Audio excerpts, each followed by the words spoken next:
Ready to go to the beach? I am so happy to be here on Wishbone Day. So I'm very happy to meet so many of my friends, and there are few who are like going to visit beach for the first time, and they are also even more thrilled than me. I'm very excited. I can't wait to meet all of you people. Like her, there are around 60 of them turning up today. I wonder how many of them would have seen a beach in their life. You know what's the best part about the beach? It's a place where life began on land. A beach can bring life in one's life. It's a place where one can dream of becoming something.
It is just a thin line as far as I can see, in between the shades of orange and blue.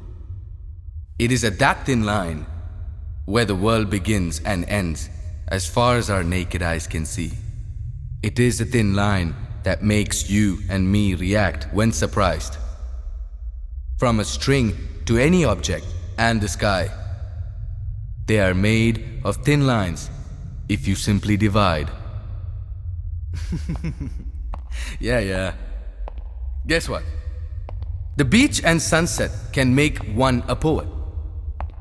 What happens when an unstoppable force meets an immovable object? The waves do not stop and the rock stays still. On the beach, unstoppable becomes stoppable and immovable becomes movable.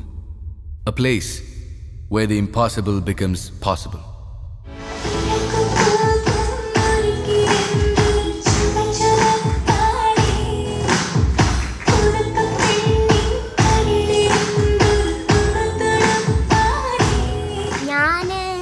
ഒന്നാം class പഠിക്കുമ്പോൾ മുതൽ dance ഈ T വിയിലൊക്കെ കണ്ട് പിന്നെ ടീച്ചർമാരൊക്കെ ഇങ്ങനെ ഒരു സ്റ്റെപ്പ് പഠിപ്പിച്ചു തരും.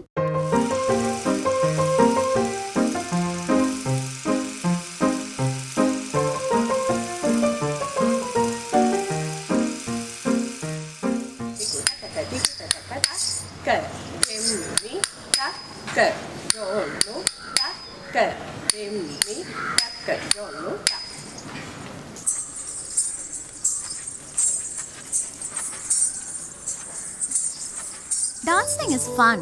It is the most enjoyable exercise ever. Seriously. And when I'm dancing on stage, I love people appreciating my performance. It's a head rush that cannot be explained. And while I'm dancing on stage, it's a different feeling. I'll tell you a little secret. Performing artists like me are adrenaline junkies. Honestly, if you ask me why I chose to be a dancer, when I dance, I forget about all my problems. Life looks really simple from there. And that's the only moment that I have for myself. And it's the only time I feel I haven't grown up. നല്ല സന്തോഷമാണ് അങ്ങനെ അവൾ സ്റ്റേജിലെല്ലാം കളിക്കുന്നത് കാണുമ്പോൾ. ഇങ്ങനെ എൻ്റെ കുഞ്ഞ് എൻ്റെ മോൾ ഇങ്ങനെ ഇത്രയൊക്കെ കളിക്കാൻ പറ്റിയല്ലോ എന്നായിരുന്നു ആഗ്രഹമാണ് അങ്ങനെയുള്ളത്. ഇതിന് ഫുൾ സപ്പോർട്ട് ചെയ്യുന്നു. 13 വയസ്സായി ഇതിൽ. ഏകദേശം കയ്യിൻ്റെ റോളിങ് അനുസരിച്ചിട്ടാണ് അതിനുള്ള ഇത് കൊടുക്കുന്നുള്ളത്. ബാക്കിയെല്ലാം ഇതെല്ലാം ഫുൾ സ്റ്റീൽ റോഡാണ് ശരീരത്തിൽ മൊത്തക്കും. 8 മാസം മുമ്പാണ് ചെയ്ത് ഫസ്റ്റ് ആദ്യ ഓപ്പറേഷൻ. പിന്നെ 5 വർഷത്തിന് മുമ്പ് ചേഞ്ച് ചെയ്യും. അപ്പോൾ അങ്ങനെ 2 പ്രാവശ്യം മാറ്റിയിട്ട് ബാക്ക് സൈഡെല്ലാം ഒഴിച്ചിട്ട് ബാക്കി ഒത്തും സ്റ്റീൽ റോഡാണ്. അതുകൊണ്ട് വലിയ ഫോഴ്സ് ചെയ്തിട്ടൊന്നും ചെയ്യാൻ പറ്റുന്നില്ല. ഫോഴ്സ് എന്ന് പറയുന്നത് ഇത് ചെയ്യാൻ പറ്റുന്നില്ല. ഞങ്ങൾക്ക് ടെൻഷൻ ഉണ്ടാണ് എന്ത് പറ്റും ഓടിയോ എന്നെല്ലാം ഇടയ്ക്കിടയ്ക്ക് ഓടിയുന്ന ഇതല്ലേ. പിന്നെ ഓളെ ഡാൻസ് കാണുമ്പോൾ ഞങ്ങൾക്ക് നല്ല മനസ്സിലേക്ക് സന്തോഷമുണ്ട്, പേടിയുമുണ്ട്. I don't think dancing is just about entertaining people or ourselves. It's more about magnifying the words with the help of different emotions and expressions that can be only felt. By dancing, we can make people feel what we feel and make them listen to our voice. ഈ അസുഖമുണ്ടെന്ന് എനിക്ക് തീരെ അറിയുന്നില്ല. ഈ dance അറിയുമ്പോൾ ഞാൻ പെട്ടെന്ന് ഒരു step എടുത്തിട്ടാണ് കളിക്കുന്നത്. അതുകൊണ്ട് ഈ എല്ല് പൊട്ടുന്ന അസുഖം ഉണ്ടെന്ന് അപ്പോൾ അറിയുന്നില്ല.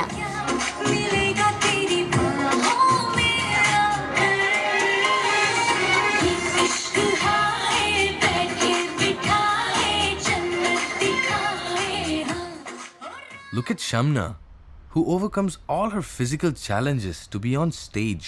Her dream is what keeps her moving. That way, dreams are what keeps the world moving. Let's ask some parents what are their dreams. Ayyo, bus etti. Vegam. മോനെ സ്കൂളെത്തി ഇറങ്ങുന്നില്ലേ? Ready sir. ഞാനൊന്ന് പറഞ്ഞോട്ടെ. My dream is to make my daughter an astronaut. I wish she could see the world beyond our eyes. നമ്മുടെ ആഗ്രഹം ഇവൻ നമ്മുടെ family business തന്നെ ചെയ്യണമെന്നാണ്. My name is Raghavan. I want my daughter study well. We are not good education. Our girl good education. മോൾക്കൊരു ജോലി കിട്ടിയിരുന്നെങ്കിൽ മതിയായിരുന്നു. ഇക്കാലത്ത് ഒരു ജോലി ഇല്ലാതെ ഒരു കല്യാണം നടത്താൻ ബുദ്ധിമുട്ടാണ്. മോൻ നന്നായി പഠിച്ചിരുന്നേ മതിയായിരുന്നു. ഞാനൊരു കോൺട്രാക്ടർ, മോനെങ്കിലും ഒരു എഞ്ചിനീയർ ആക്കാനാണ് ആഗ്രഹം. എഞ്ചിനീയറോ? I am a cricketer.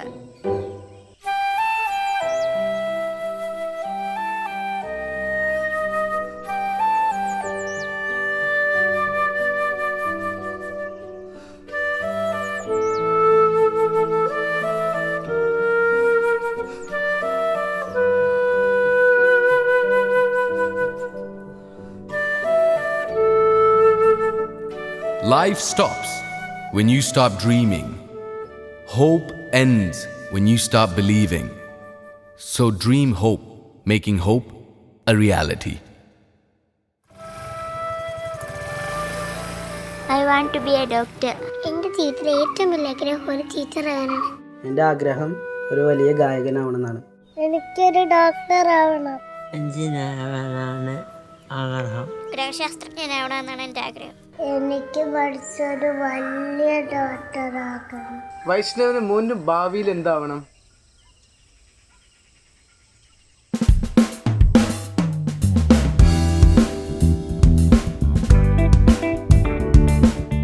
The spectrum of career choice is so vast that these students get confused with what to choose or what to reject. Grass is always greener on the other side, and that is why these students, they get attracted to the sheer pay packages at the beginning of their career. But down the lane when you see, most of them get frustrated and confused for choosing the wrong career. Now that's why you need professional guidance.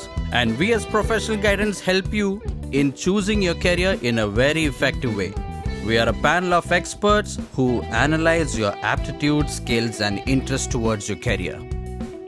Studying abroad is a trend now, but these students, they do not realize how hectic it is for going around with the joining formalities. We at Big Step Careers Limited help students with their admission and career guidance. Now, if you look at this, all you have to give us is a thought and we will help you get to places. Talk about any university, Harvard, Cambridge, Oxford, UCLA, etc. You name it and we have Osteogenesis Imperfecta, also known as brittle bone disease, is a condition where bone is formed imperfectly. Osteogenesis Imperfecta, bone formed imperfectly. The condition is not very common but is seen in many patients in this country. It is due to an imperfect formation of the bonding structures in the bone. There is a base structure in the bone called collagen. Because the collagen is formed imperfectly, the bones are not strong enough to withstand the stress of normal life and the stress of even muscular activity. Because the bone covering the brain is formed imperfectly, the skull is soft and even the brain inside may be damaged. So this condition affects the entire body. Before listening to the doctor, we thought we had the best techniques of finding career. But now it's become a challenge. And in order to help them, they must be provided with basic education. വൈഷ്ണവിനെ സംബന്ധിച്ച് ഞങ്ങൾക്കിപ്പോൾ ഉള്ള പ്രശ്നം എന്ന് പറഞ്ഞാൽ അവൻ്റെ വിദ്യാഭ്യാസം തടയപ്പെട്ടിരിക്കുകയാണ്. വിദ്യാഭ്യാസത്തിൻ്റെ പ്രശ്നം മാഹിയായതുകൊണ്ട് ഇവിടെ 6 വയസ്സിന് ശേഷവും 6 വയസ്സിന് മുന്നേയും സ്കൂളിലെടുക്കില്ല. ഇവന് അസുഖമായിരുന്നത് കൊണ്ട് ഒരു 8 വയസ്സായപ്പോഴാണ് ഇവന് പതുക്കെ എഴുന്നേക്കാനും നടക്കാനും കുറച്ച് ആൾ പുറത്ത് കൊണ്ടുപോകാൻ പറ്റുന്ന ഒരു സാഹചര്യം അങ്ങനെ ഉണ്ടായിരുന്നു. ആ സാഹചര്യത്തിൽ സ്കൂളിൽ ചെന്ന് ചോദിച്ചപ്പോൾ അവർ സമ്മതിക്കുന്നില്ല, സ്കൂൾ ചേർക്കാൻ പറ്റില്ല എന്ന് പറഞ്ഞു. സ്കൂളും പറഞ്ഞു അത് എഡ്യൂക്കേഷൻ ഡിപ്പാർട്ട്മെൻറ്റിൽ പോയി ചോദിച്ചപ്പോൾ അവരും അവിടെ പെർമിഷൻ തരുന്നില്ല. ഈ ഒരു കാരണം കൊണ്ട് സ്കൂളിൽ പോകാനോ അല്ലെങ്കിൽ പഠിപ്പിക്കാനോ പറ്റാത്തൊരവസ്ഥയുണ്ടായി. കുട്ടികളെ സ്കൂളിൽ ചേർത്തുന്ന ടൈമിനൊന്നും എന്നെ സ്കൂളിൽ ചേർത്താനൊന്നും കഴിഞ്ഞില്ല. ടീച്ചറോട് ചെന്ന് ചോദിച്ചപ്പം പറഞ്ഞ് ഒരു പ്രത്യേകതയുള്ള കുട്ടിയായതുകൊണ്ട് ഈ സ്കൂളിൽ ചേർത്താൻ പറ്റില്ല. കുട്ടികളൊക്കെ ഇങ്ങനെ പിടിക്കുക, എന്തെങ്കിലും അബദ്ധം വന്നിട്ടുണ്ടെങ്കിൽ കയ്യിൽ പൊട്ടി പോകും. അതുകൊണ്ട് സ്കൂളിൽ ഇരുത്തി പഠിപ്പിക്കേണ്ട, വീട്ടിൽ നിന്ന് പഠിപ്പിച്ചാൽ മതി എന്ന് പറഞ്ഞു. അങ്ങനെ പിന്നെ എനിക്ക് അറിവായതിനു ശേഷം ഞാൻ ഒരു 10 വയസ്സൊക്കെ ആയിട്ടുണ്ടാവും. അതിന് ശേഷം ഞാൻ സ്വയം എഴുതണമെന്ന് മനസ്സിൽ എനിക്ക് തോന്നി തുടങ്ങി. എല്ലാവരും ഇങ്ങനെ വായിക്കുന്നതൊക്കെ കാണുമ്പോൾ അങ്ങനെ പിന്നെ സ്വയം എഴുതിയിട്ട് ചേച്ചിമാരോടൊക്കെ ചോദിക്കും ഈ അക്ഷരം ഏതാണ്. അങ്ങനെയാണ് ഞാൻ എഴുത്ത് പഠിച്ചത്. ഞങ്ങൾ 8 മക്കളുണ്ട്. എൻ്റെ മൂത്തവർ 7 ആളുണ്ട്. അതുകൊണ്ട് അവരൊക്കെ വിവാഹം ചെയ്ത് കഴിഞ്ഞ് എല്ലാവരും പഠിത്തമൊക്കെ അച്ഛന് ബുദ്ധിമുട്ടായതുകൊണ്ട് എൻ്റെ പഠിത്തമൊക്കെ നിന്നുപോയി. നമുക്ക് സ്കൂളിൽ പോകാനൊക്കെ ഭയങ്കര ഇഷ്ടമാണ്. അതിന് പറ്റുന്നില്ല. സ്കൂളിലെന്ന് പറയുന്ന ഒരുപാട് ദൂരമുണ്ട് സ്കൂളിലേക്ക്. ഇവിടെ എപ്പോഴും പറയും എനിക്ക് പഠിക്കണം അമ്മേ, പഠിക്കണം, എനിക്ക് സ്കൂളിൽ പോകണം. എന്ത് ചെയ്യാനാന്ന്. ചെറുങ്ങനെ ചെറിയൊരു വീഴ്ച വന്നപ്പോൾ കൈപൊട്ടി. അത് ഈ അസുഖം കൊണ്ടാണെന്ന് മനസ്സിലായിട്ടില്ല. അങ്ങനെ 1-2 പ്രാവശ്യം പൊട്ടിയപ്പോൾ ഡോക്ടർ പറഞ്ഞ് ഇത് ഓസ്റ്റിയോജെനിസിസ് ഇംപെർഫെക്റ്റ എന്ന് പറഞ്ഞ രോഗമാണെന്നും അത് പിന്നെ അതിന് മരുന്നില്ല എന്നും 14 വയസ്സ് വരെ ഇത് പൊട്ടുമെന്നും അതെപ്പോൾ ഇങ്ങനെ ശ്രദ്ധിച്ചുകൊണ്ടിരിക്കുക എന്നുള്ള മാർഗ്ഗമുള്ളൂന്ന് പറഞ്ഞു. പിന്നെ സ്കൂളിൽ പോയാൽ പിന്നെ വല്ല മൂത്രമൊഴിക്കാനും എല്ലാ പരിപാടിക്കും ഒരാൾ തന്നെ അടുത്ത് നിൽക്കേണ്ടി വരേണ്ടതുകൊണ്ട് അങ്ങനെ പോകാൻ സാധിച്ചില്ല. മോനെ 32 പ്രാവശ്യം എല്ല് പൊട്ടിക്കുന്നു. സ്കൂളിലേക്ക് ഞാൻ മുകളിലേക്ക് എടുത്ത് +2ലേക്ക് എൻ്റെ ക്ലാസ് റൂമിൽ കയറ്റി കൊണ്ടുപോയി മോനെ എടുത്ത് കൊണ്ടുവന്ന ലേശം കനുണ്ട്. അത് നമ്മളല്ലാതെ വേറൊരു കുട്ടിക്ക് വേറെ ആൾ കുട്ടി എടുക്കാനും കഴിയില്ല. ഞാനവിടെ പോയി കാത്തു നിൽക്കും വേണം. മൂത്രമൊഴിക്കാനും മറ്റുള്ള കാര്യങ്ങൾക്കൊക്കെ ആ സമയത്തോടെ പോയി നിൽക്കണം. സ്കൂളിൽ ടീച്ചർമാർ പറഞ്ഞ് നിങ്ങൾ വീട്ടിൽ വെച്ച് പഠിപ്പിച്ചോളി, നമ്മൾ ക്ലാസ്സിലേക്ക് വീട്ടിലേക്ക് വരാണ്. ഓല് വരികയാണെങ്കിൽ 3 ദിവസം ഓല് വരുള്ള ആഴ്ചയിൽ. ഈ 3 ദിവസം വരുന്ന സമയത്ത് ടീച്ചർമാരോ ഓലെ മാസ്റ്റർമാർക്ക് എന്തെങ്കിലും ഒരു ബുദ്ധിമുട്ട് വരാൻ കഴിഞ്ഞാൽ ഈ കുട്ടി പുറലോകമായിട്ട് വന്നിട്ടുണ്ടല്ലോ. അപ്പം ഞാൻ പറഞ്ഞു, ഞാൻ പണ്ട് ഗൾഫിൽ പോയ ആളാണ്, ഇപ്പോൾ നാട്ടിലെ കട നടത്തിയ ആളാണ്. പറഞ്ഞാൽ വേണ്ടൊക്കെ ഒഴിവാക്കിയിട്ട് സ്കൂളിലേക്ക് അവനെ സ്ഥിരമായിട്ട് കൊണ്ടുവന്നാളാണ്. അങ്ങനെ ഞാൻ എൻ്റെ ധൈര്യത്തിൽ ഏറ്റെടുത്തിട്ട് സ്കൂളിൽ സാധാ കുട്ടീനെമാർ സ്കൂൾ കൊണ്ടുവരുന്നു, അതേമാതിരി ക്ലാസ് വിട്ടുവരുമ്പോൾ കൊണ്ടുവരുന്നു. ഈ അർഷാദ് 10ാം ക്ലാസ്സിൽ ജയിച്ചതിന് ശേഷം പിന്നെ +1 പഠിപ്പിക്കാൻ വേണ്ടിയിട്ട് സ്കൂളിൽ ചെന്നപ്പോൾ സീറ്റ് കിട്ടാതെ പോയി. ഇങ്ങനെയുള്ള കുട്ടികൾക്കൊക്കെ സീറ്റ് കിട്ടിയില്ല എന്ന് പറയുമ്പോൾ അത് വളരെയധികം സങ്കടകരമായ കാര്യമാണ്. 2 വർഷത്തെ വിദ്യാഭ്യാസം നഷ്ടമായിപ്പോൾ. ഇപ്പം ഫസ്റ്റ് വർഷത്തെ +2 കിട്ടിയില്ല. 2ാമത്തെ വർഷത്തിൽ എല്ല് പൊട്ടി ഓപ്പറേഷൻ കഴിച്ച് കിടത്തേണ്ട ഗതിയോട് വന്നു. ഇപ്പം 3ാമത്തെ വർഷത്തിന് വീണ്ടും ശ്രമിക്കുന്നുണ്ട്. പക്ഷെ ബന്ധപ്പെട്ട അധികാരികളോട് ഒരു അപേക്ഷ, പ്രിയമുള്ളവരെ, നിങ്ങൾ ഇത്തരം കുട്ടികൾക്ക് വേണ്ടിയിട്ട് വിദ്യാഭ്യാസത്തിന് ശ്രമിക്കുമ്പോൾ ഇവർക്ക് പരമാവധി പിന്തുണ നിങ്ങൾ കൊടുത്തില്ലെങ്കിൽ ദൈവം നിങ്ങളെ കാണുമെന്നുള്ള കാര്യത്തിൽ ഒരു സംശയവുമില്ല.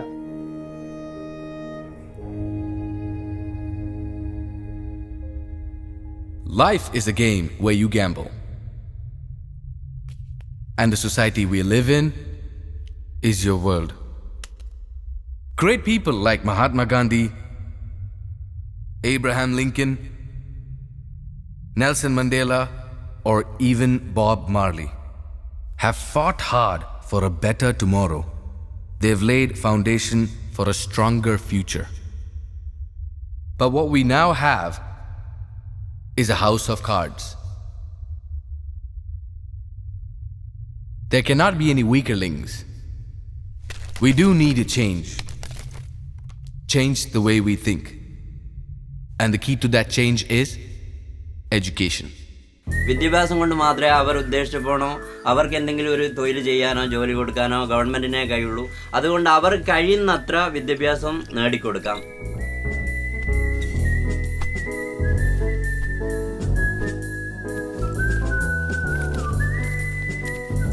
സുതാര്യ കേരളത്തിൽ മുഖ്യമന്ത്രിക്ക് ഫാത്തിമ അസ്ല കത്തെഴുതി 20 ദിവസം കൊണ്ട് മറുപടി വന്നു.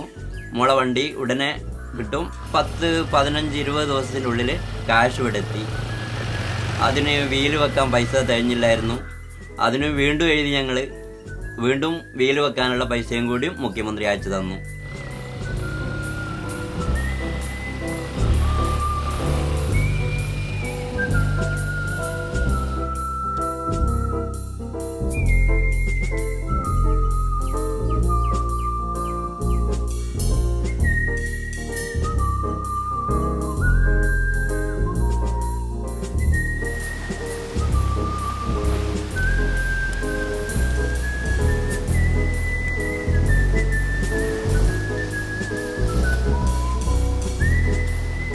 എൻ്റെ കുട്ടിയുടെ പേര് ലത്തീഷ എന്നാണ്.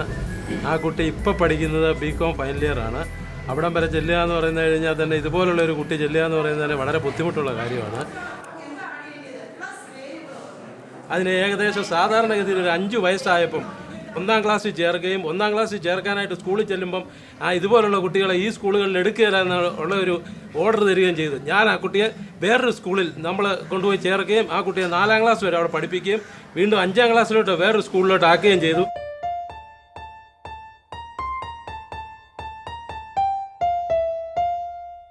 ഓസ്റ്റിയോജെനിസിസ് ഇംപെർഫെക്റ്റ എന്ന വൈദ്യശാസ്ത്ര ജനറ്റിക് ഡിസോർഡറുമായി ജനിച്ചു വീണ ലത്തീഷ അൻസാരി എന്ന കുട്ടിയെ മാതാപിതാക്കൾ വിധിയെന്ന് കരുതി മാറ്റി നിർത്തിയില്ല.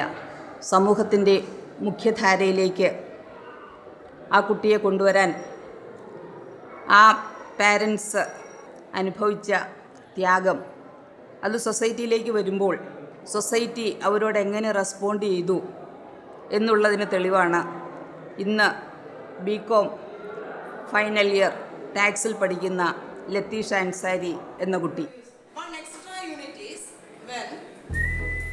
15 വർഷമായി ഞാൻ ഈ ഫീൽഡിൽ വർക്ക് ചെയ്യുന്നു. ആദ്യമായിട്ടാണ് ഇങ്ങനെ ഒരു സ്റ്റുഡൻറ്റിനെ പഠിപ്പിക്കുന്നത് യഥാർത്ഥത്തിൽ. എങ്കിലും മറ്റ് സ്റ്റുഡൻസിൽ നിന്നും യാതൊരു വ്യത്യാസവും എനിക്ക് ആസ് ഇൻ സ്റ്റഡീസ് ഒരു വ്യത്യാസവും എനിക്ക് ഇതുവരെയും തോന്നിയിട്ടില്ല. ഒരു സെപ്പറേറ്റ് ആയിട്ട് ഇരിക്കുന്ന ഒരു കുട്ടിയാണിത്. കാരണം അതിൻ്റെ ഹൈറ്റും അതിൻ്റെ ഫിസിക്കൽ ഡിസബിലിറ്റി കൊണ്ട് പ്രത്യേക ഒരു സൈഡിലാണ് അതിരിക്കുന്നത്. എങ്കിൽ പോലും പഠിപ്പിക്കുന്ന സമയത്ത് വളരെ ഗ്രാസ്പിംഗ് പവർ കാണിക്കുന്ന ഒരു കുട്ടിയാണ്. ഇത്രയും കാലത്തിനിടയിലും ഇതുപോലുള്ളൊരു കുട്ടിയെ ഞാൻ ആദ്യമായിട്ടാണ് കാണുന്നത്. ഈ കുട്ടിയെ ആദ്യമായിട്ട് കാണുമ്പോൾ എനിക്ക് ഭയങ്കര അതിശയമായിരുന്നു. ഇങ്ങനൊരു കുട്ടി അപ്പോൾ ഇതെങ്ങനെ കോഴ്സ് കംപ്ലീറ്റ് ചെയ്യും എന്നുള്ളതായിരുന്നു. പക്ഷേ ആദ്യം ക്ലാസ്സൊക്കെ തുടങ്ങിയപ്പോൾ ഞാൻ ആ കുട്ടിയെ വളരെയധികം ശ്രദ്ധിക്കും. കാരണം ഒരു കൊച്ചു കുട്ടിയാണ്, എന്തോ ഒരു കുറവുള്ളതുപോലെ എനിക്ക് തോന്നിയിട്ടാണ് അത് ചെയ്യുന്നത്. പക്ഷെ കുറേ കഴിഞ്ഞപ്പോൾ എനിക്ക് മനസ്സിലായി മറ്റു കുട്ടികളുടെ പോലെ തന്നെ എല്ലാ കഴിവും ലത്തീഷയ്ക്കുണ്ട്. ഒരു കുറവായിട്ട് ലത്തീഷ അതിനെ കാണുന്നുമില്ല. പക്ഷെ അതൊരു നല്ല കാര്യമായിട്ട് എനിക്കും തോന്നി. പിന്നീട് ഇവിടെ വന്നു കഴിഞ്ഞാലും എല്ലാ സഹായത്തിനും ടീച്ചേഴ്സായാലും അവിടുത്തെ അറ്റൻഡേഴ്സ് ആയാലും ക്ലാസ്സിലെ കുട്ടികളായാലും വളരെയധികം കുട്ടിയെ സഹായിച്ചു. ആ കുട്ടി കാരണം ആ ക്ലാസ്സിലെ കുട്ടികൾ തന്നെ വളരെ ഒരു ഹെൽപ്ഫുൾ മൈൻഡ് ഉള്ളവരായി മാറി. ഇതിനെ കൊണ്ടുപോകാനും സഹായിക്കാനും അങ്ങനെ മറ്റുള്ളവർക്കും സഹായികളായി ആ കുട്ടികൾ മാറാൻ ലത്തീഷ ഒരു കാരണമായി. ഇങ്ങനെയുള്ള കുട്ടികളെ കണ്ടെത്തുകയും അവരെ പ്രോത്സാഹിപ്പിക്കുകയും അവരുടെ ജീവിതത്തിൻ്റെ മുഖ്യധാരയിലേക്ക് കൊണ്ടുവരികയും ചെയ്താൽ മാത്രമേ വിദ്യാഭ്യാസത്തിൻ്റെ യഥാർത്ഥ ലക്ഷ്യം സാക്ഷാത്കരിക്കുന്നുള്ളൂ.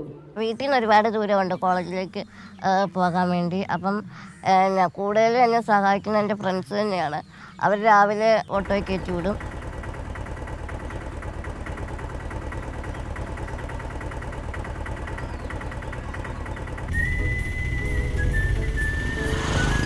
രണ്ട് മൂന്ന് വണ്ടിക്കാട് ചോദിച്ചിട്ടാലും കൊണ്ടുവന്ന് തയ്യാറാകാനാണ് ഇവിടെ എൻ്റെ വരുന്നത്. ഞാൻ 18 വർഷമായിട്ട് പിള്ളേരെ കൊണ്ടുപോകുന്നുണ്ട്.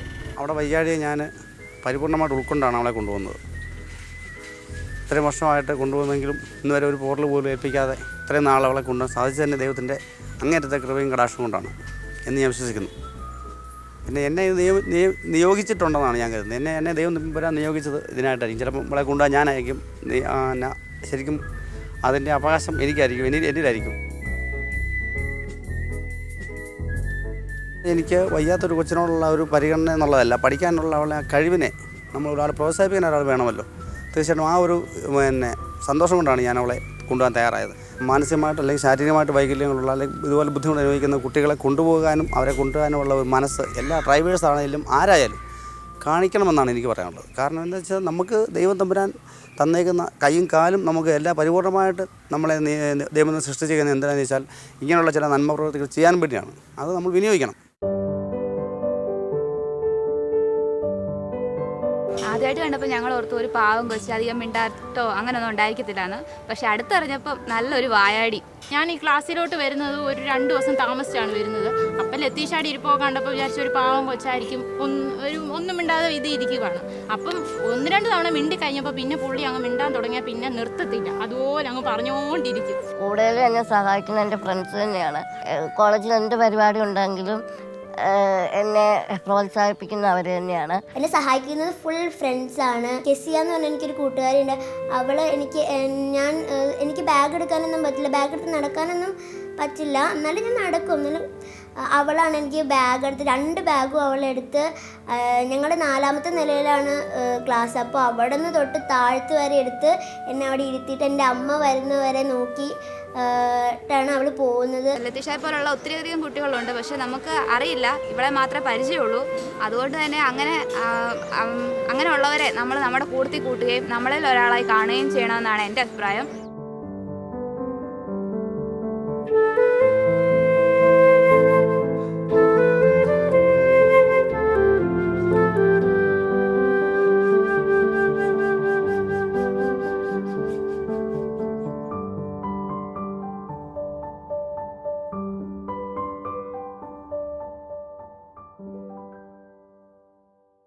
നമ്മളെ ഈ അസുഖമുള്ള ആളുകളെ സംബന്ധിച്ചും പിന്നെ വളരെ കാര്യമായിട്ടുള്ളൊരു പ്രശ്നം എന്ന് പറഞ്ഞാൽ ഈ നമ്മുടെ നാട്ടിലുള്ള നിലനിൽക്കുന്ന നിയമവ്യവസ്ഥകളുടെ സാങ്കേതിക പ്രശ്നങ്ങളാണ്.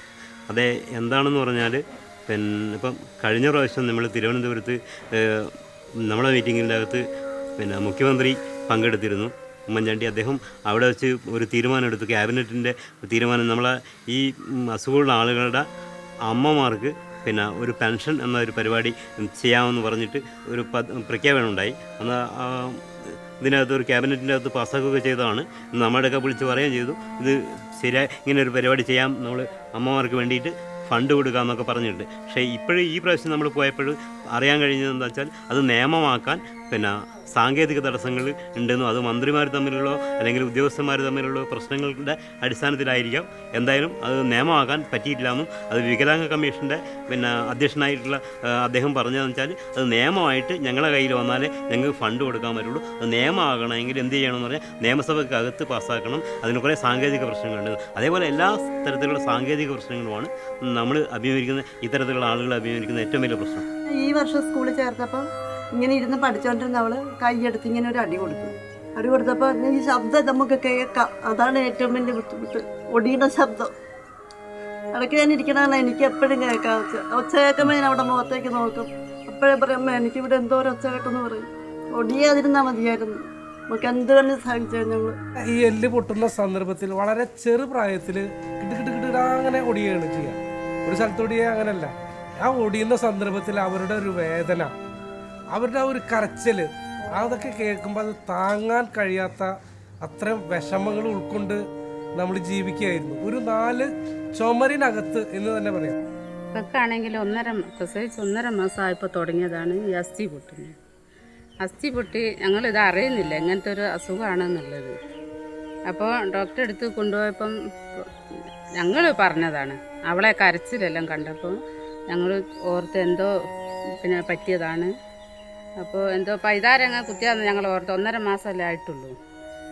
അങ്ങനെ ഡോക്ടറെ അടുത്ത് കൊണ്ടുപോയപ്പം പറഞ്ഞു ഇതൊരു അസ്ഥി ഒടിയുന്ന രോഗമാണിത്. 12 വയസ്സ് കഴിഞ്ഞെങ്കിൽ ഇതിനൊരു അസുഖം പിന്നെ ഭേദം ഉണ്ടാവുമെന്നാണ് പറഞ്ഞത്. കൈ കാല് ഇവിടെ 2 കാല് മുഴുവൻ ഒടിഞ്ഞതാണ്. പിന്നെ ഞങ്ങൾ വിചാരിക്കുക എന്താ അമ്മയായ എനിക്കൊരു വെള്ളവും കുടിക്കാൻ പറ്റുന്നില്ല ഈ കരച്ചിൽ കണ്ടിട്ട്. പിന്നെ ഇങ്ങോട്ടും ഇങ്ങോട്ടും പോകുമ്പോൾ എല്ലാ കുട്ടികൾക്കും ഇത് കാണുമ്പോൾ ഞങ്ങൾ വിചാരിക്കും ദൈവമേ ഇതിൽ നല്ല മരിക്കുക, അല്ലെ പുഴയിൽ ചാടി മരിക്കട്ടെ എന്നൊക്കെ ഞങ്ങൾ വിചാരിക്കുന്നുണ്ട്. ജനിക്കുന്നതിന് മുമ്പ് തന്നെ അറിയാമായിരുന്നു ഹെൽത്തി അല്ല എന്നുള്ളത്.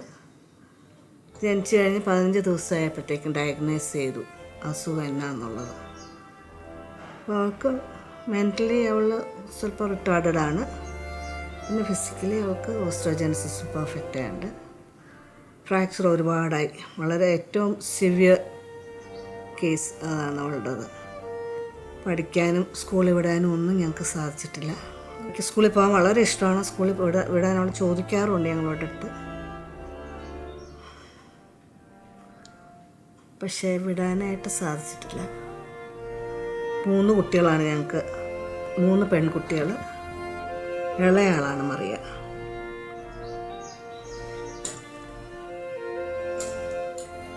ഡയഗ്നോസ് ചെയ്തത് ഞങ്ങൾ ഇവൾക്ക് ജനിച്ചപ്പം നല്ല നോർമൽ വെയിറ്റോടുകൂടിയാണ് ജനിച്ചത്. ഞങ്ങൾ അവളെ കോട്ടയത്തൊരു പീഡിയാട്രീഷ്യനെ കാണിച്ചു. ഞങ്ങളുടെ മൂത്ത കുട്ടികളെ കാണിക്കുന്ന ഡോക്ടറെ തന്നെ. ഡോക്ടർ ഞങ്ങളോട് പറഞ്ഞു കോലഞ്ചേരിയിൽ ഡോക്ടർ മാമൻ ചെറിയാനെ കാണിക്കാൻ പറഞ്ഞു. ഡോക്ടർ മാമൻ ചെറിയാനാണ് ഡയഗ്നോസ് ചെയ്തത് മറിയയ്ക്ക് ഇങ്ങനെ പ്രശ്നമുണ്ടെന്നുള്ളത്. ഡോക്ടേഴ്സിന് ഞങ്ങൾക്കൊന്നും ഒരു ഹെൽപ്പും തരാൻ സാധിച്ചില്ല. എന്തുകൊണ്ടാണ് ഈ അസുഖം ഉണ്ടാകുന്നത്, അസുഖം ഉണ്ടായിട്ട് എന്താണ് ഞങ്ങൾ ചെയ്യേണ്ടത്. ഞങ്ങളാകെ ഷോക്ക്ഡായിരുന്നു. ഞങ്ങളോട് തന്നെ പറഞ്ഞ് ഇവളെ നിങ്ങൾ തന്നെ മനസ്സിലാക്കണം, എന്താണ് ഇവളുടെ ഡെവലപ്മെൻറ്റ്സ് ഇതൊക്കെയെന്ന്. അതെനിക്ക് വലിയൊരു ഷോക്കായിരുന്നത്. പിന്നെ ഞങ്ങളുടെ ഫാമിലിയിൽ ഞങ്ങൾക്കിത് അവരെ പറഞ്ഞ് മനസ്സിലാക്കാനും ഞങ്ങൾക്ക് വളരെയധികം ബുദ്ധിമുട്ടാണ്. ഇപ്പോഴും അവർക്ക് അക്സെപ്റ്റ് ചെയ്യാൻ സാധിച്ചിട്ടില്ല. ഇപ്പോഴും എൻ്റെ മൂത്ത 2 കുട്ടികളും ആണ് എന്നെ ഹെൽപ്പ് ചെയ്തത് മറിയെ ഇവിടം വരെ എത്തിക്കാനായിട്ട്. അവരും പിന്നെ മറിയെ ഞങ്ങളോട് ഒത്തിരി കോപ്പറേറ്റ് ചെയ്തു. ജനിച്ചപ്പോൾ തന്നെ അവൾക്ക് എല്ലാ ബോണും ഫ്രാക്ചറായിരുന്നു. വേർട്ടിബ്രേ മുഴുവനും, കോളർ ബോൺ, അപ്പർ തൈ എല്ലാം ആകെ വളരെയധികം ഇതിലായിട്ട് അവളുണ്ടായത്. നോർമലായിരുന്നു ജനിച്ചപ്പോൾ, കൈയും കാലും ഒക്കെ ഒരു വളവും ഒന്നും ഇല്ലാതെ എല്ലാ ബോണും ഉണ്ടായിരുന്നു. അങ്ങനെയാണ് ഉണ്ടായത്. പക്ഷെ ജനിച്ച് കഴിഞ്ഞ് എല്ലാ ബോണും റാപ്ചറായിട്ടാണ് ഞങ്ങൾക്ക് കിട്ടിയത്. കഴിയുണ്ട് കേട്ടോ. എനിക്കൊരു പ്രാവശ്യം ഹോസ്പിറ്റലിൽ അഡ്മിറ്റ് ആകേണ്ടി വന്നു. മോളുണ്ടായ ഒരു വയസ്സായപ്പോൾ. അന്ന് ആ സമയത്താണ് ഞാൻ ഓർത്തത്, ഞാനില്ലാത്ത ഒരവസ്ഥയിൽ മറിയയുടെ കാര്യങ്ങൾ ആര് നോക്കും. Me and my sister basically used to take care of her. അപ്പോൾ ഞങ്ങൾ ട്രെയിൻ ചെയ്തിട്ടുണ്ടായിരുന്നു ഇവളെ നോക്കാനായിട്ട്, എടുക്കാനും എല്ലാം പഠിപ്പിച്ചായിരുന്നു. സോ അങ്ങനെയായിരുന്നു. 2 പേരെ ഞാൻ ട്രെയിൻ ചെയ്തു ഇവിടെ എടുക്കാനായിട്ട്. വളരെ ബുദ്ധിമുട്ട്, വളരെ ശ്രദ്ധിച്ചെടുക്കണം. നമുക്ക് കയ്യെപ്പോലും അവളെ തൊടാനായിട്ട് ബുദ്ധിമുട്ടാണ്. വിരലും എല്ലാം ഓടി. ഞാൻ എൻ്റെ പിള്ളേരോട് പറഞ്ഞു കൊടുത്തിരിക്കുന്നത് എന്താണെന്ന് വെച്ചാൽ, മറിയ വളരെ very very very important VIP ആണ് നമ്മുടെ വീട്ടിലെ. അവർക്ക് അന്നേരം എന്തെല്ലാം ആ ഒരു VIPക്ക് നമ്മൾ എന്തോരം കരുതലോടെയാണോ ചെയ്ത് കൊടുക്കേണ്ടത്, ആ കരുതൽ മുഴുവനും മറിയയ്ക്ക് നമ്മൾ കൊടുത്തിരിക്കണം. അങ്ങനെ എൻ്റെ പിള്ളേരോട് പറഞ്ഞു കൊടുത്തിരിക്കുന്നത്. എടുക്കാനാണേലും ഞാൻ അവരോട് പറഞ്ഞു കൊടുത്തിരിക്കുന്നത്, നമ്മുടെ മസിലാണ് മൂവ് ചെയ്യേണ്ടത്. അതായത് നമുക്ക് അവളെ സാധാരണ കുട്ടികളെ പിടിക്കുന്ന പിടിക്കാൻ പറ്റത്തില്ല. നമ്മുടെ മസിലാണ് മൂവ് ചെയ്യേണ്ടത്. നമ്മൾ അവളെ നമ്മുടെ ദേഹത്തോട്ട് എടുത്തിട്ട് നമ്മുടെ മസിൽ മൂവ് ചെയ്യണം. എന്നാലേ മറിയ നമ്മുടെ അടുത്തോട്ട് വരുവുള്ളൂ. അല്ലാതെ മറിയ ആ മൂവ്മെൻറ്റ്സാണ് നമുക്ക് വേണ്ടത്. അങ്ങനെ ഓരോ കാര്യങ്ങളും ഞങ്ങൾ ഇതനുസരിച്ചാണ് എന്താ പറയേണ്ടതിന്, എനിക്കത് പറയാൻ അറിയത്തില്ല. അത്രയും ഈ നിമിഷം വരെ എനിക്ക് അങ്ങനെയാണ് തോന്നിയിരിക്കുന്നത്. ഞാൻ സാധാരണ എൻ്റെ സിസ്റ്റേഴ്സിനെ പോലെ നോർമലായിട്ടുള്ള ഒരാളായിരുന്നു. എനിക്ക് മറിയെ കിട്ടിക്കഴിഞ്ഞപ്പോൾ ഇങ്ങനെയൊക്കെ ചിന്തിക്കാൻ പറ്റിയതും എങ്ങനെയാണെന്ന് എനിക്കറിയത്തില്ല. എന്നോട് എൻ്റെ സിസ്റ്റേഴ്സ് ചോദിച്ചിട്ടുണ്ട്, നിനക്ക് എങ്ങനെ സാധിക്കുന്നതെന്ന്. ഞാൻ പറഞ്ഞു, എൻ്റെ മൂത്ത മോളുണ്ടായിരുന്നു 4 വർഷം കഴിഞ്ഞിട്ട്. ഒരുപാട് പ്രാർത്ഥനയും ഒരുപാട് ഭയങ്കര കോംപ്ലിക്കേഷൻസ് ആയിരുന്നു. അങ്ങനെ എൻ്റെ മൂത്ത മോളുണ്ടായിരുന്നു. 2ാമത്തെ മോളുണ്ടായത് വീണ്ടും 4 വർഷം കഴിഞ്ഞിട്ട്. അത് വളരെയധികം പ്രാർത്ഥനയുടെ അച്ഛന്മാരും കന്യാസ്ത്രീകളും പള്ളിയിലും എല്ലാം പ്രാർത്ഥനയും നേർച്ചയൊക്കെ ആയിട്ട് അങ്ങനെ കുട്ടികളുണ്ടായിരുന്നു. 3ാമത്തെ കുട്ടിയെ ദൈവത്തിന് ഇഷ്ടമുള്ളവരെ, തമ്പുരാൻ ഇഷ്ടമുള്ളവരെ എനിക്ക് തോന്നി. എനിക്ക് കുട്ടിയെ വേണ്ടെന്ന് പറയാൻ പറ്റത്തില്ല. എനിക്ക് മൂത്തവരെ 2 പേര് എൻ്റെ ഇഷ്ടത്തിനനുസരിച്ച് തന്നു. ഇവളെ എനിക്ക് തമ്പുരാൻ്റെ ഇഷ്ടത്തിനനുസരിച്ച് തന്നു. എനിക്കിവളെ വേണ്ടെന്ന് പറയാൻ പറ്റത്തില്ല. എങ്ങനെയാണോ എനിക്ക് അവളെ തന്നത്, അന്ന് തൊട്ടേ ഞാൻ അവളെ എൻ്റെ ഒരു ഭാഗം, എൻ്റെ ജീവൻ്റെ ഒരു ജീവൻ.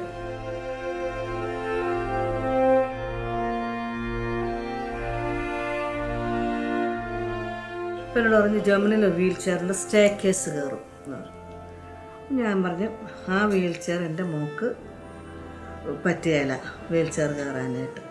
അപ്പോൾ ഞാൻ പറഞ്ഞു, നിന്നെ ഹെൽപ്പ് ചെയ്യാൻ വേണ്ടി ഞാൻ പറയാമെന്ന് പറഞ്ഞു. ഞാൻ പറഞ്ഞു, ചേച്ചി ഇനിയും എൻ്റെ ചേച്ചിയുടെ ഞാൻ പറഞ്ഞു, എന്നെ ഇനി ഹെൽപ്പ് ചെയ്യാനായിട്ട് സാധിക്കുകയില്ല. പക്ഷേ ഹെൽപ്പ് ചെയ്യാനൊരു ഇൻസ്റ്റിറ്റ്യൂഷനുണ്ട് ട്രിവാൻഡ്രത്ത്, അമൃതവർഷിണി. അവിടെ ഒരുപാട് കുട്ടികൾ പഠിക്കാൻ, ബുക്സിന് വേണ്ടിയിട്ട്, വീൽ ചെയറിന് വേണ്ടിയിട്ട്, അങ്ങനെ ഒരുപാട് ആവശ്യങ്ങൾ. ആ ഇൻസ്റ്റിറ്റ്യൂഷൻ മുമ്പോട്ട് നടക്കാനായിട്ട് അതിനുള്ള പൈസ ആയിട്ടും എല്ലാം അവർക്ക് വേണം. അവരെ ഹെൽപ്പ് ചെയ്യാം. ഞാൻ എൻ്റെ മോറൽ സപ്പോർട്ട് വേണമെന്ന് ആവശ്യപ്പെട്ട സമയത്തും ഞാൻ സ്ട്രഗിൾ ചെയ്തിരുന്ന സമയങ്ങളുണ്ട്. അതായത് എനിക്ക് എൻ്റെ സിസ്റ്റേഴ്സ് എൻ്റെ അടുത്ത് വേണം എന്ന് പറഞ്ഞ സമയത്തും എനിക്കത് കിട്ടാതിരുന്ന സമയങ്ങളുണ്ട്. അപ്പോഴും ഞാൻ സങ്കടപ്പെട്ട എങ്ങനെയായിരുന്നു. ഏറ്റവും അത്യാവശ്യം വേണ്ടത് നമുക്ക് ആ സമയത്ത് അവർ മോറൽ സപ്പോർട്ടാണ്. അതും നമുക്ക് മിസ് ചെയ്യുന്നതെന്നാണ് നമുക്ക് വളരെയധികം വിഷമം തോന്നും. ഈ മോളുടെ കാര്യത്തിൽ ഞങ്ങൾ സ്ട്രഗിൾ ചെയ്തത് അങ്ങനെ തന്നെയാണ്. അങ്ങനെ ചില കാര്യങ്ങളിൽ ഇത് ചെയ്തു. അതിനകത്തു നിന്നെല്ലാം ഞങ്ങൾ ഇവളുടെ ഒരു ഇതായിട്ടാണ് ഞങ്ങൾ രക്ഷപ്പെട്ടത്. ഒരു സ്പെഷ്യൽ ബേബി ഞങ്ങൾക്ക്. അവൾ always she has been a positive person in our life. എപ്പോഴും ഞങ്ങൾക്ക് പറഞ്ഞു തന്നേക്കുന്നത് ഷീസ് എൻ ഏഞ്ചൽ. അപ്പോൾ നിങ്ങൾ you have done something special to have her in your life.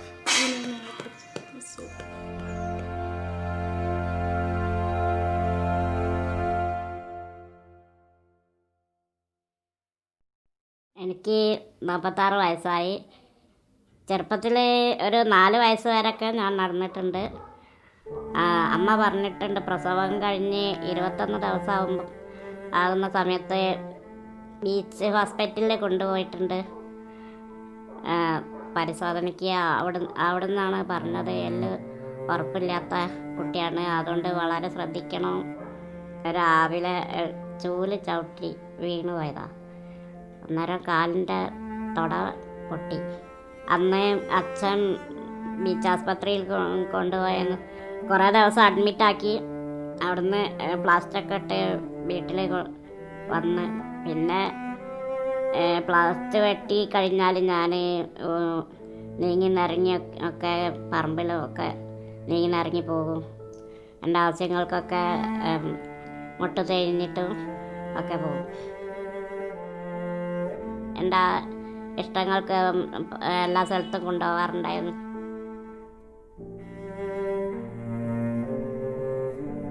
സിനിമയ്ക്കും ഒക്കെ കാവിൽ തറ കാണാനും അങ്ങനെയൊക്കെ കൊണ്ടുപോകും.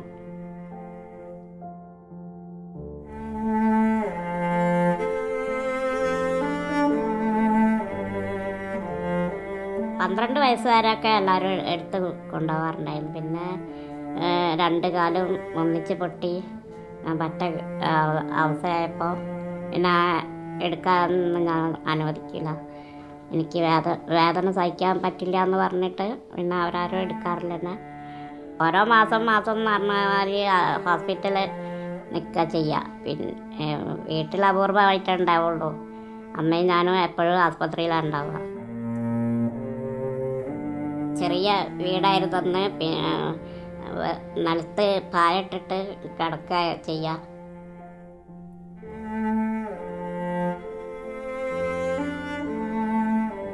പിന്നെ കളിക്കാൻ കുട്ടികളൊക്കെ വരുന്നവരൊക്കെ ഞാൻ പ്ലാസ്റ്റിട്ട അവസ്ഥയിൽ കിടക്കായിരിക്കും.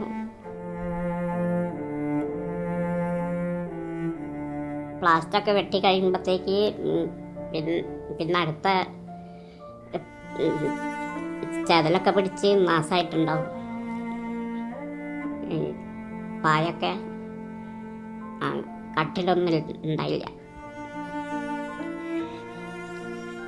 പിന്നെ എൻ്റെ ഏട്ടൻ 10ാം ക്ലാസ്സൊക്കെ കഴിഞ്ഞേരെ പണിക്ക് പോകാൻ തുടങ്ങിയതിന് ശേഷമാണ് എനിക്ക് കളറും വരയ്ക്കാനൊക്കെ വാങ്ങിത്തന്നത്. അന്നാണ് ഞാൻ ആദ്യമായിട്ട് കളറ് ചെയ്തിട്ട് ചിത്രം വരയ്ക്കാൻ തുടങ്ങിയത്.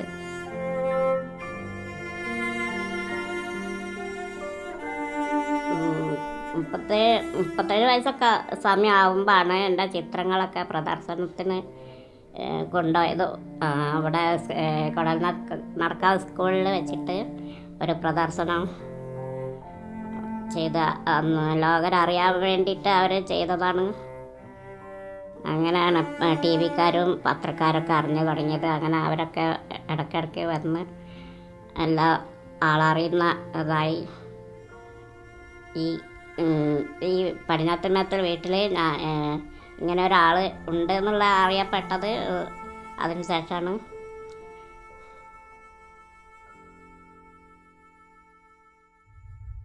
One man was lucky enough to get a choice. God came to him one day and said, "Son, you have a choice after death. Do you want to go to hell or heaven?"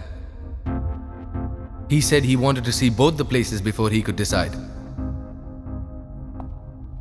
So he went to hell first. Fire, blood, demons, and on top of all this, made of flesh and bones, the throne. He sits on them, the devil. What he sees are the things in abundance. A feast for the endless thousands, but no single soul to relish this abundance, sitting in their chairs, tied with no self-conscience.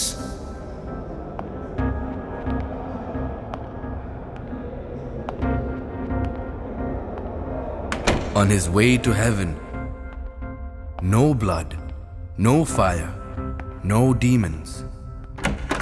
What he saw were still in abundance. A feast for the endless thousands, but people tied in the chair with self-conscience, feeding each other with love in abundance. So there is no heaven nor hell. Both lies within you.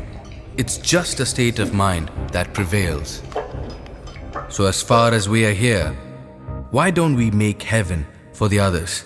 To share, to care, to love, and to be loved.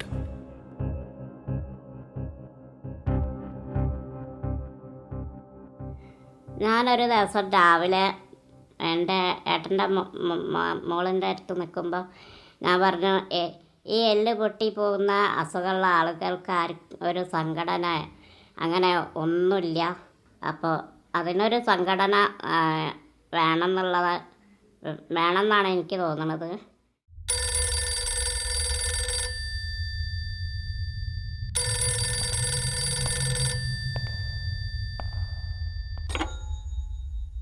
Hello. Hello, Amritavarshini ഒരു രാഗത്തിൻ്റെ പേരാണ്. അപ്പോൾ ഒരു ദിവസം ഒരു doctor എന്നെ വിളിച്ച് പറയുകയാണ്, ഒരു ബ്രിട്ടിൽ ബോൺ ഡിസീസുള്ള കുട്ടിയെ ഹെൽപ്പ് ചെയ്യണമെന്ന്. അപ്പം ബ്രിട്ടിൽ ബോൺ ഡിസീസ് എന്ന് പറഞ്ഞപ്പോൾ എനിക്ക് അതിനെപ്പറ്റി അത്ര അറിയൊന്നുമില്ലായിരുന്നു. ഞാൻ ഡോക്ടറോട് തന്നെ ചോദിച്ചു, ഡോക്ടർ എന്താണ് ഈ ബ്രിട്ടിൽ ബോൺ ഡിസീസ് എന്ന് പറഞ്ഞാൽ. അപ്പോൾ എല്ല് പൊടിയുന്ന രോഗമാണ്. ആ പയ്യനെ നടക്കാനൊന്നും ഒക്കത്തില്ല. അവനെ നമ്മൾ എണീപ്പിച്ച് ഓപ്പറേഷനൊക്കെ ചെയ്ത് എണീപ്പിച്ച് അവനെ നടക്കാൻ പ്രാപ്തനാക്കണം എന്ന് പറഞ്ഞു. അപ്പോൾ ഞാൻ നോക്കട്ടെ, എൻ്റെ കയ്യിൽ അങ്ങനെ പൈസയായിട്ട് തരാനായിട്ട് ഒന്നുമില്ല. ഞാൻ എൻ്റെ ഫ്രണ്ട്സിനോടൊക്കെ ചോദിച്ചിട്ട് നമുക്ക് ഹെൽപ്പ് ചെയ്യാമെന്ന് പറഞ്ഞു. അപ്പോൾ എനിക്ക് നമ്പർ തരാൻ പറഞ്ഞു. ബിനു ദേവസ്യ, അതാണ് ആ കുട്ടിയുടെ പേര്.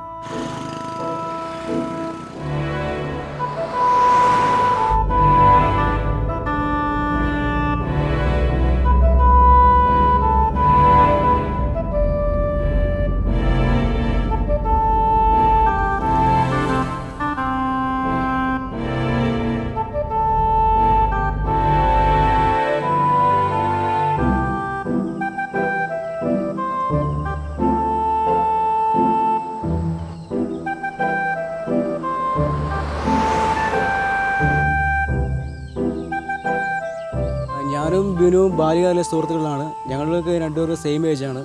അപ്പോൾ ഞങ്ങളൊരു 5-6 വയസ്സ് മുതൽ ഞങ്ങൾ ഒന്നിച്ച് കളിച്ച് ചിരിച്ച് നടന്ന വ്യക്തികളാണ്.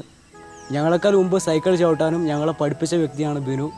അങ്ങനെ ഞങ്ങളൊരു 5-6 വയസ്സ് വരെ ഇങ്ങനെ ഒന്നിച്ച് കളിച്ച് നടക്കുമ്പോൾ പെട്ടെന്നൊരു ദിവസം ബിനുവിനിങ്ങനെ വയ്യാണ്ടായി.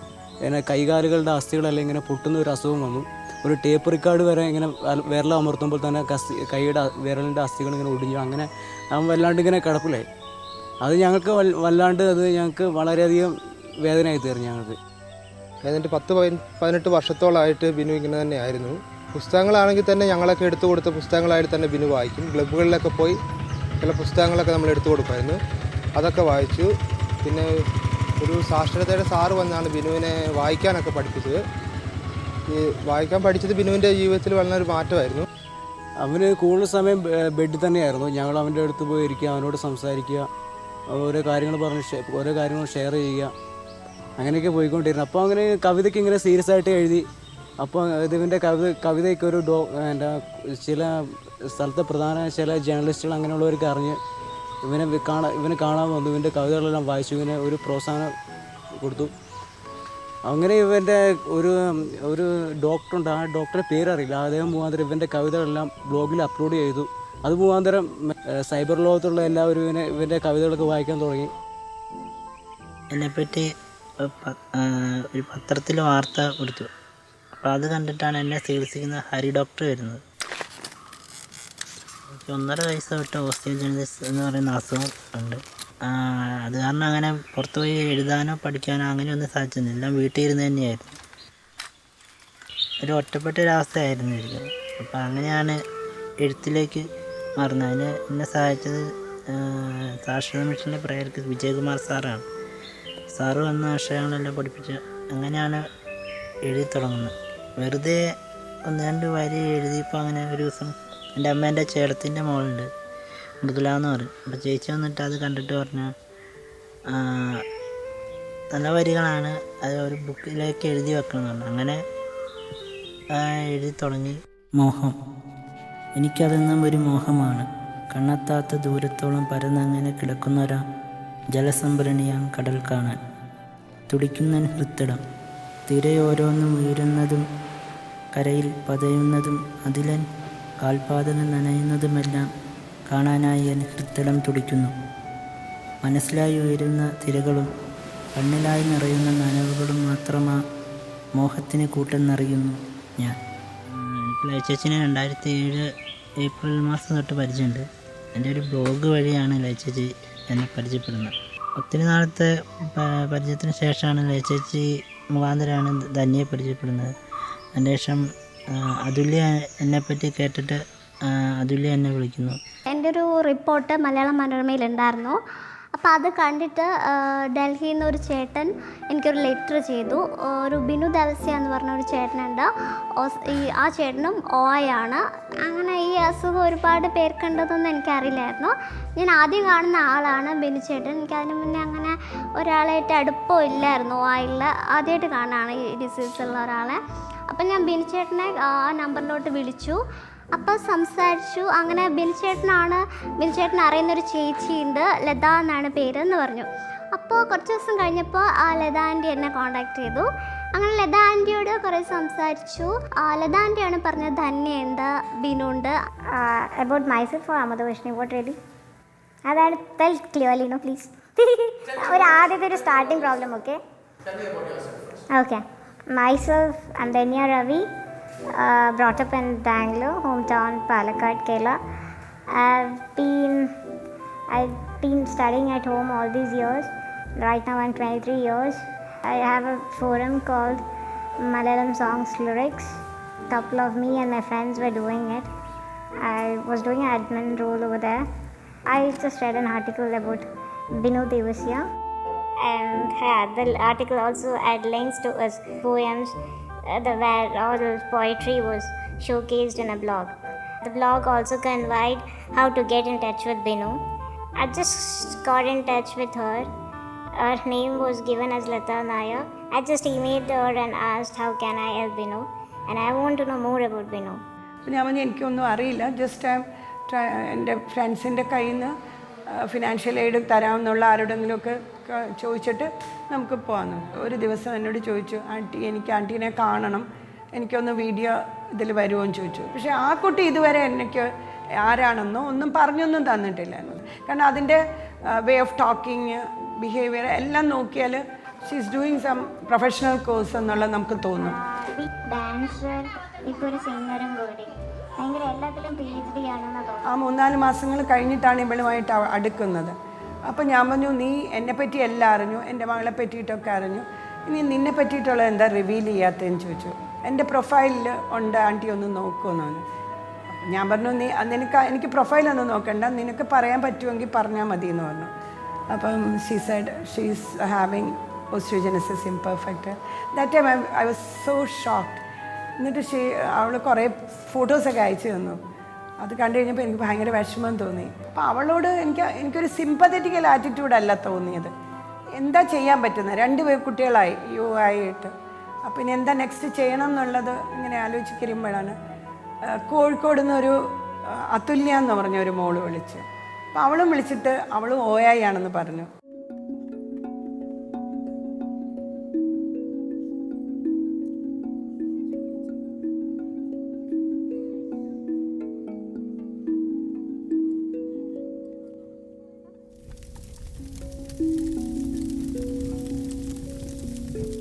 അപ്പോഴത്തേക്ക് എൻ്റെ കൂടെ അനീഷ് എന്ന് പറഞ്ഞ ഞങ്ങളുടെ വീട്ടിൽ ഒരു മകനെ പോലെ നോക്കുന്ന ഒരു മോനുണ്ട്. അപ്പോൾ അവനോട് ഞാൻ പറഞ്ഞെടാ നമുക്കിപ്പോൾ കണ്ടില്ല എത്ര കുട്ടികളായി നമുക്കിതിനെ എന്തെങ്കിലും ചെയ്യണം. അപ്പോൾ ഈ അതുല്യ എന്ന് പറഞ്ഞ മോൾ എന്നോട് ചോദിച്ചു, വേറൊരു കുട്ടിയുണ്ട്, ആ കുട്ടീനെയും കൂടെ നമ്മുടെ ഇതിൽ നമുക്ക് ആ കുട്ടിയെ കൂടി സഹായിക്കുമെന്ന് ചോദിച്ചു. ആദ്യം സ്റ്റാർട്ടിങ്ങിൽ ബിനു ആൻഡ് ധന്യ അങ്ങനെ 2 കുട്ടികളായിരുന്നു ഉണ്ടായിരുന്നത്, means before the formation of Amritavarshini. പിന്നീട് അതുല്യ, വിമല, ഫാത്തിമ ഇങ്ങനെയുള്ള കുട്ടികളും കൂടി ഉണ്ടെന്ന് അറിഞ്ഞപ്പോഴാണ് നമ്മളിതൊരു ചാരിറ്റബിൾ ഓർഗനൈസേഷനായി രജിസ്റ്റർ ചെയ്ത് ലതാൻറ്റി, അഭിലാഷേട്ടൻ, അനീഷേട്ടൻ, ധന്യ അവരെല്ലാം കൂടി ചേർന്ന് അമൃതവർഷിണി ഇങ്ങനെ പതുക്കെ ഉണ്ടാക്കി. അമൃതവർഷിണി എന്നുള്ള ഈ ഓർഗനൈസേഷൻ തുടങ്ങിയിട്ട് ഇപ്പോൾ വളരെയധികം കാലമായിട്ടില്ല. ഈ സമയത്തിനകത്ത് തന്നെ നമുക്ക് ഏതാണ്ട് ഒരു 100 കുട്ടികളെ, ഈ അസുഖമുള്ളവരെ നമുക്ക് കണ്ടുപിടിക്കാനും അവരെ സഹായിക്കാനും സാധിച്ചിട്ടുണ്ട്. ഈ സഹായിക്കൽ നമ്മൾ ചെയ്യുന്നത് എന്താണെന്ന് വെച്ചാൽ, ഒന്നാമത് അവർക്ക് അവരുടെ ജീവിതം എങ്ങനെ എത്രയും ഭംഗിയാക്കി എത്രയും സുഖകരമാക്കി മുന്നോട്ട് കൊണ്ടുപോകാൻ സാധിക്കും എന്നുള്ളതാണ്. 2009 ആയപ്പോൾ നമുക്കിത് ഒരു സംഘടനയായിട്ട് രജിസ്റ്റർ ചെയ്യണം, നമുക്കൊരു സർട്ടിഫിക്കറ്റ് വേണം, ഒരു അഡ്രസ്സ് വേണം എന്നൊക്കെ ആയപ്പോൾ 2009 അത് രജിസ്റ്റർ ചെയ്തു. അന്ന് തൊട്ട് ഇന്ന് വരെ എല്ലാ വർഷവും 1-2 ഗെറ്റ് ടുഗദർ നമ്മൾ എല്ലാവരെയും ഒരുമിച്ച് 1-2 തവണ കൊണ്ടുവരുന്നുണ്ട്. പല ടൈപ്പിലുള്ള ആൾക്കാരുണ്ട്, ഫിനാൻഷ്യലി പ്രോബ്ലം ഉള്ള ആൾക്കാരുണ്ട്, പിന്നെ അങ്ങനെ അവിടെ എഡ്യൂക്കേറ്റഡ് അല്ലാത്ത കുറേ പാവപ്പെട്ട ആൾക്കാരുണ്ട്. അപ്പോൾ അവർ കാണുമ്പം അപ്പോൾ അവർക്കൊക്കെ കുറേ സന്തോഷം കൊടുക്കാൻ നമുക്ക് സാധിച്ചു, അങ്ങനെ തോന്നി. കാരണം ആദ്യമൊക്കെ ആണെങ്കിൽ അവർ കുറേ സംസാരിക്കാത്ത, കുറേ അങ്ങനെ തീരെ സംസാരിക്കാനൊന്നും പറ്റാത്ത ആൾക്കാരൊക്കെ ഇപ്പോൾ നല്ല സ്മാർട്ടായിട്ടൊക്കെ സംസാരിക്കുന്നുണ്ട്. അപ്പം അത്രയും അമൃതവർഷിണി അതിൽ സ്വാധീനിച്ചിട്ടുണ്ട് അവരെ.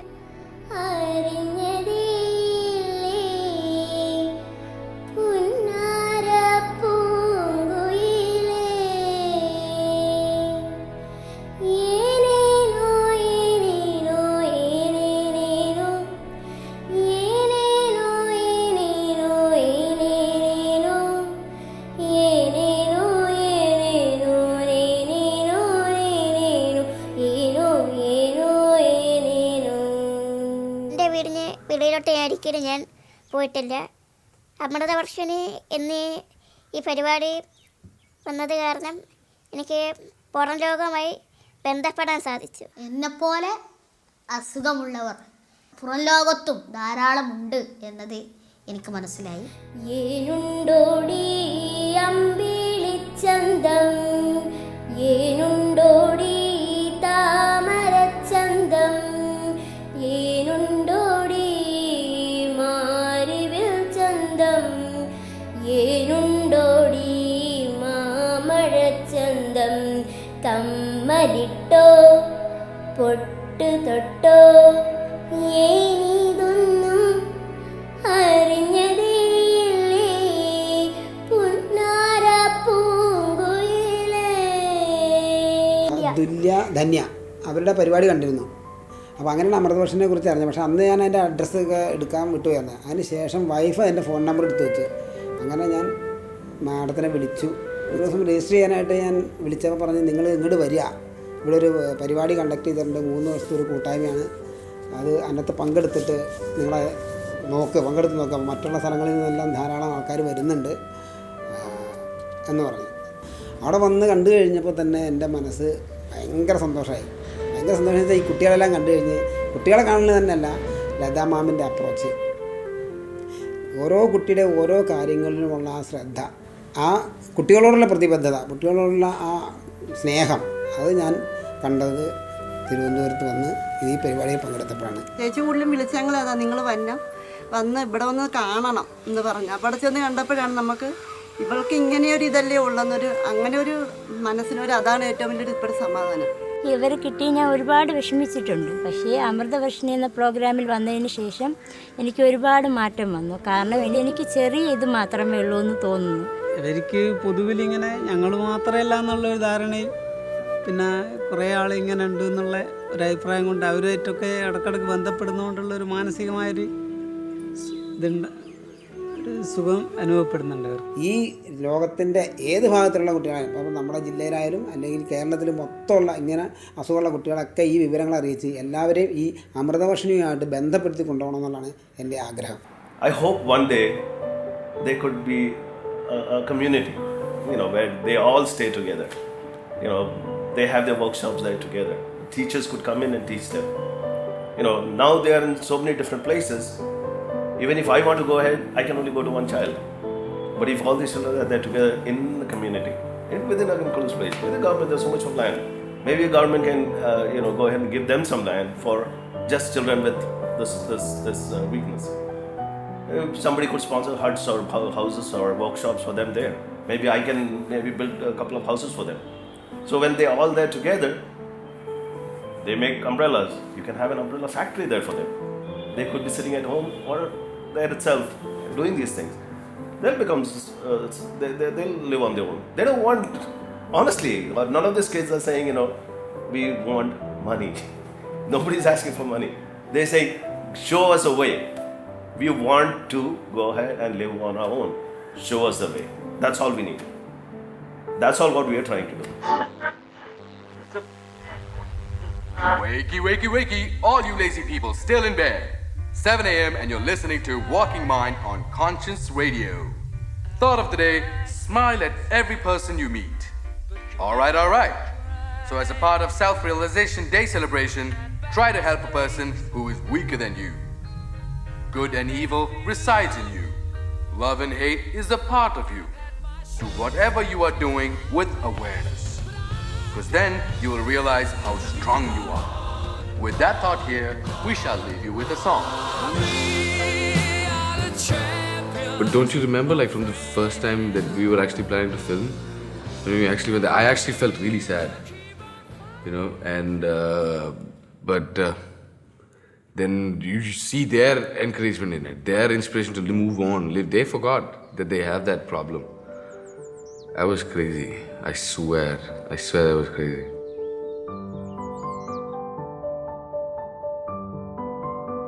As an experiment to understand them better, I think we should give them a piece of paper and ask them what's their wish and what they want in life.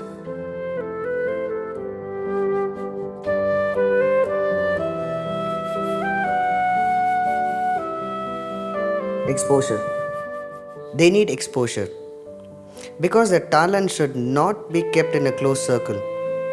And to understand their capability, we got to get close to them.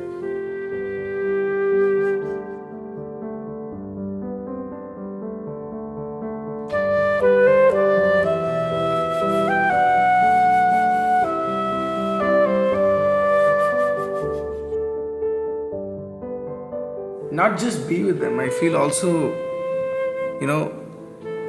involve them along with us in our same society. Amrithavarshini has brought them under one banner, and they have also tried to bring out their talents and nurture it.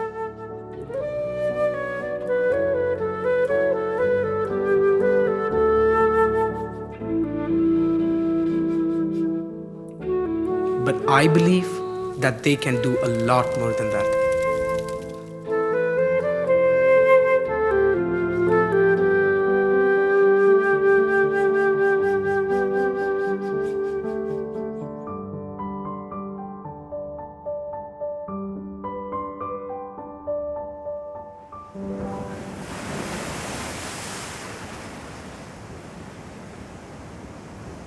It's not that everyone should come up and, help him or her and get things done. I'm sure that one person can change a life because I was educated with one teacher, but I'm happy that I can read and write because of one lady who took enough of time, patience to come and teach me all the way for almost 8 to 9 years. So that made a change.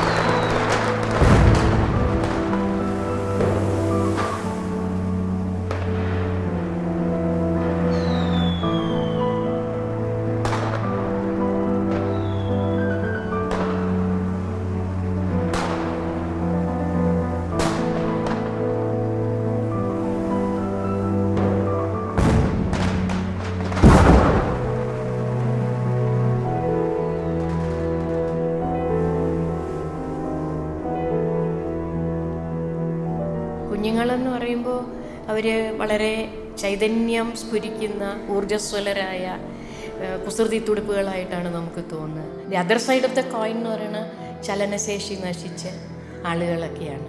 അപ്പോൾ എങ്ങനെയായിരിക്കും ഇവരെ face ചെയ്യേണ്ടി വരിക എന്നുള്ള എനിക്കൊരു അങ്കലാപ്പ് ഉണ്ടായിരുന്നെങ്കിലും ചെന്ന് കഴിഞ്ഞപ്പോൾ എനിക്ക് തോന്നി അവരെക്കാൾ കൂടുതൽ ഡിഫിഡൻസ് എൻ്റെ മനസ്സിലാണുള്ളത് അവർക്കുള്ളതിനേക്കാൾ.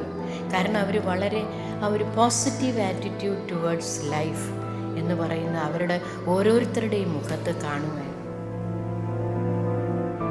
So I think the typical Eastern thought process of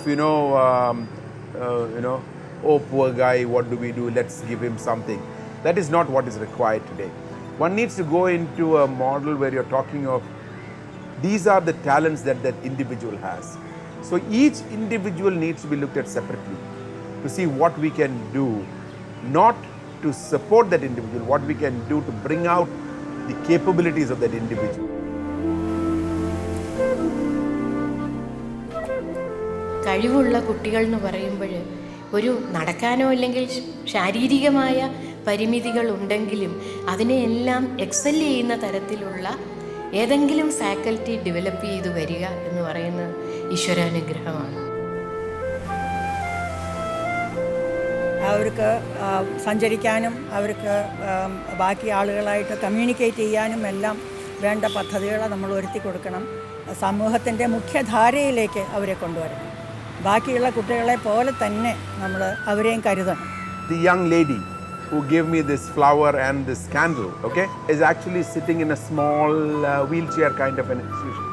But the way she spoke, the passion with which she spoke, the accent of her English language, I was just telling them is better than 90% of the people who come out of the universities in India. Okay? So very clearly she has that capability to speak well and speak intelligently. All right? Now what do we do for somebody like that?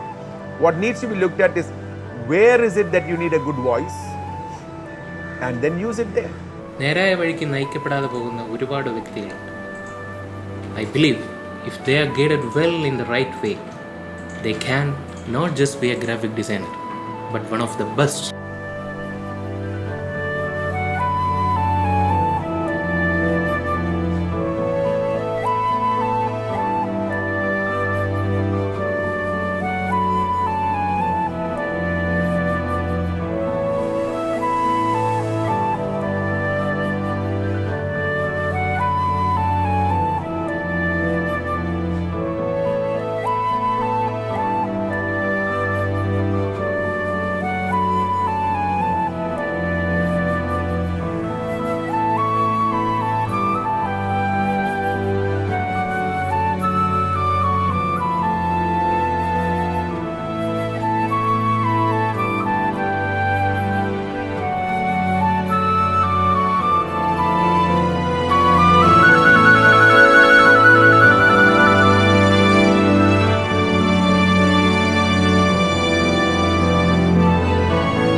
Everyone is aware that the children are fragile and they have commutation issues. To us, we see them as burden. You know what really our problem is? I'll give you an example. That is a dog. Yes, I think so. Yes, it is a dog. It is a dog. Yes. It's a dog. It's a dog. It's a dog. I don't know. Yes, it's a dog. It's a dog. It's a dog. It's a dog. It's a dog. It's a dog. Yes, it is. If you look at it from a distance. Yes. It is a dog. But if you look close, you will realize seeing them as a disabled is our biggest disability.